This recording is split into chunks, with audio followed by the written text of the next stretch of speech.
আমি যশোর চৌরাস্তা থেকে আসছি। জি না, এটা আমি ট্র্যাকে করে যশোর থেকে আনছি। এটা তৈরি করতে কতদিন? 1 মাস লেগেছে সময়, তৈরি করতে 1 মাস সময় লাগছে। এটা আপনার রড আছে আর ন্যাচারাল ধান, একবার অরিজিনাল যে ধান। জি লাইটিংও আছে, বিদ্যুৎ দিলে লাইটিং হয়। 50,000 টাকা খরচ হয়েছে টোটাল, গাড়ি ভাড়া দিয়ে আর কি টোটাল। তো এই জিনিসটা আপনি কাটুন, এর জন্য তার গ্রহণের জন্য আনছি। সেটা গ্রহণ করবেন।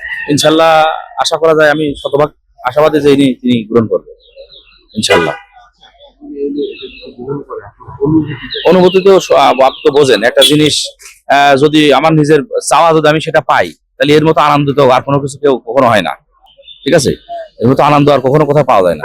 এটা মাথায় কারণ 2008 সালে যখন আমার নেতা জনাব তারেক রহমান অন্যায়ভাবে তাকে নির্যাতন করেছিল, তাকে মেরেছিল, সে থেকে আমি অনেক কষ্ট পেয়েছিলাম সেদিন। তারপর থেকে আমি একটা নিয়ত করছি, যদি কখনো আমার দল ক্ষমতায় আসে, সেদিন আমি আমার নতুন কিছু আমার নেতাকে উপহার দেবো, নতুন কোনো কিছু নতুন ভাবে আমি উপহার দেবো। সেজন্য আমি 17 বছরের এই জিনিসটা মেকানিজম করে আমি তৈরি করেছি। আমার নেতার জন্য আজ 1 মাস তৈরি করতে লাগছে। এই আমার নেতার জন্য আমি যশোর থেকে আমি এখানে আনছি আমার নেতাকে উপহার দেওয়ার জন্য।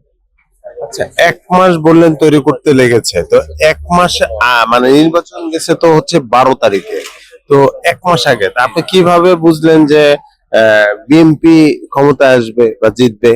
যে আমি শতভাগ আশাবাদী যে বিএনপি এবার ক্ষমতায় যাবে ইনশাল্লাহ।